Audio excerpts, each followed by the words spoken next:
You guys know Anniversaries.com, and of course the House of Biceps.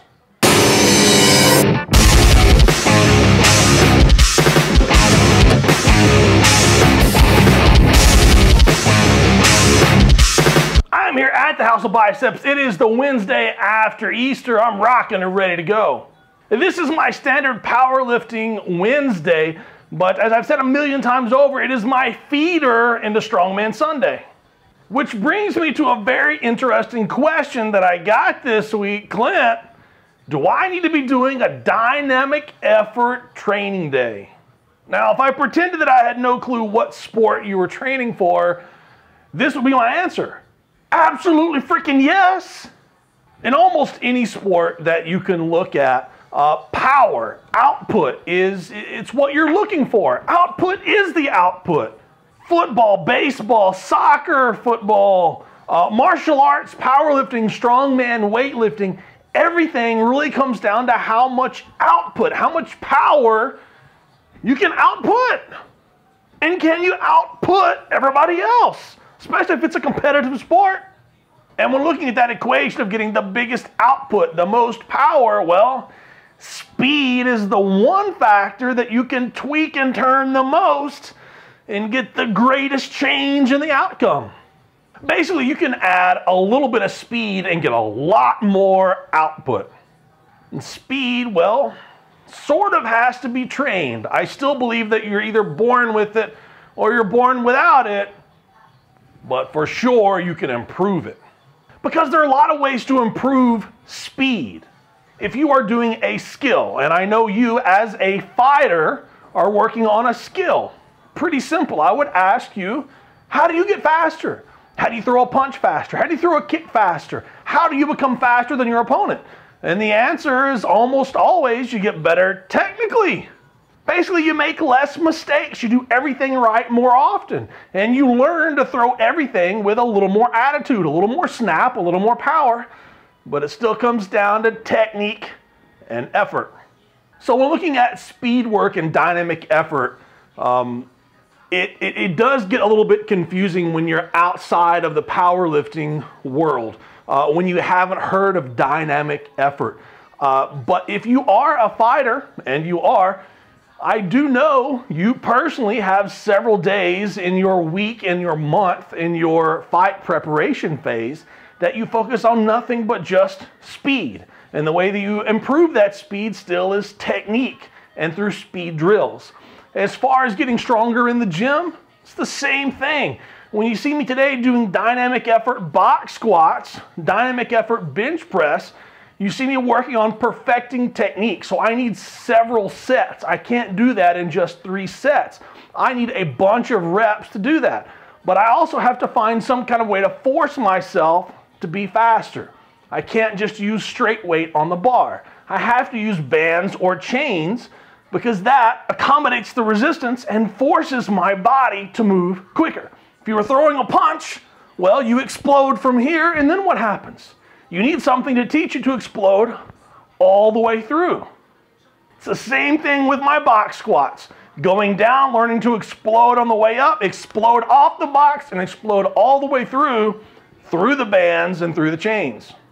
And when you see me bench press, I'm using a lot of different factors. I'm using bands, I'm using chains, I'm using weight releasers, I'm using a lot of different factors to accommodate that resistance, to teach my body to move in a faster way, as well as to force my body to have better technique during that time. So while I have 3 major training days per week, I have a powerlifting day, I have a weightlifting day, and I have a strongman day, quite possibly the most boring as well as the most important of all 3 of those days is Wednesday, powerlifting day, dynamic effort day.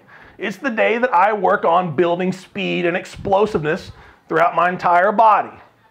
It's the day where I work on the one factor of the equation that gives me the greatest output on the end. So as an athlete, as any athlete, do you need to have a dynamic effort day? Well, I say if you're only going to have one day, it needs to be dynamic effort day. Now, let's get busy.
Nice work.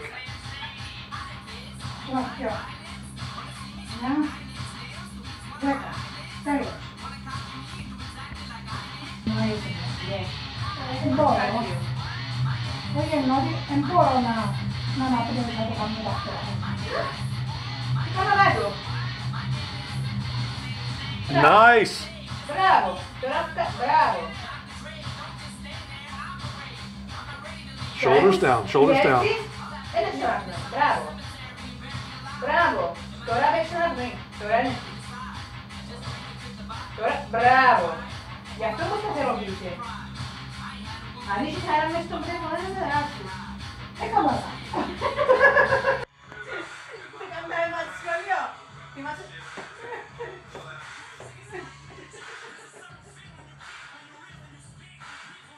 Και εσύ Γιάννη, έχει κάτι. Έχει κάτι μέσα στο Facebook που τα ανέξει. Κάνε.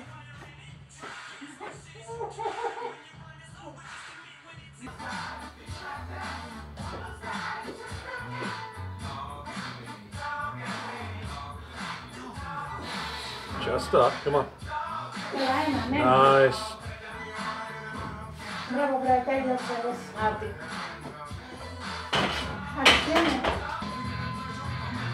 Έλα, δικός σου.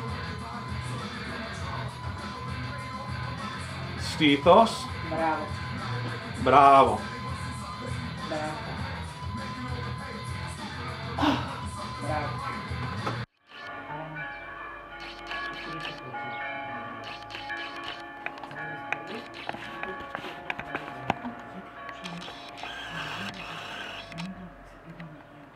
Well, all right, guys, that was dynamic effort day. That was speed day.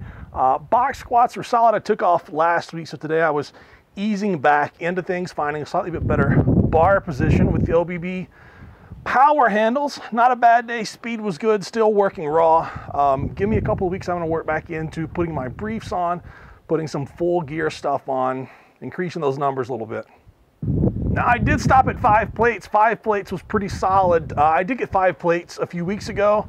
I'm not for sure exactly what my PR is on those, especially raw. But when I came up with 5 plates a couple of weeks ago, I rammed into the rack. So I tried to avoid that today. A little bit better bar position, a little bit better rack position. All in all, good success.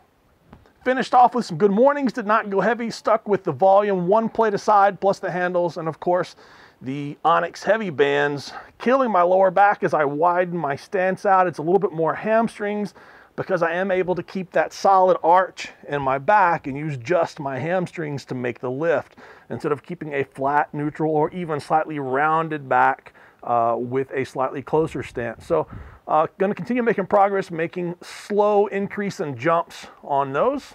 A little progress over time.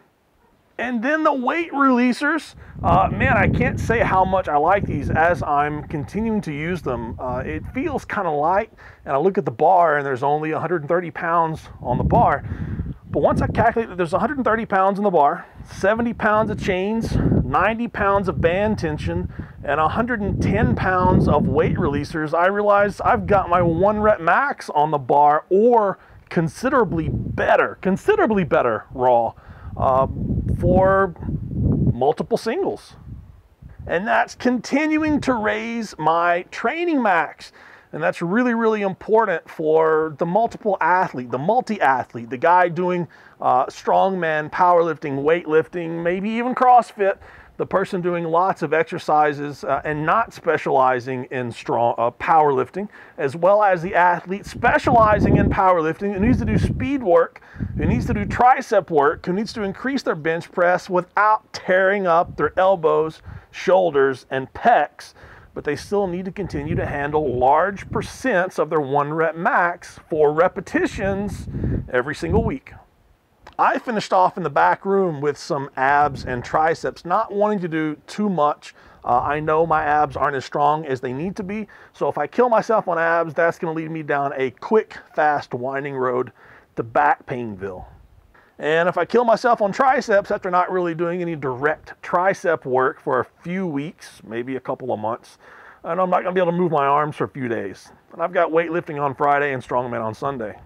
And of course, a good time was had by all. The ladies came in and did a nice little warm-up. They did some floor press, kicked much tail on those. Those guys worked really, really hard.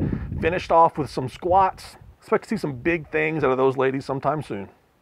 And that's it, guys, all the way around, beginning to end, a great productive day. I can't wait to get right back here on Friday to kick much tail again. And then before you know it, it's Strongman Sunday. See you next time, guys.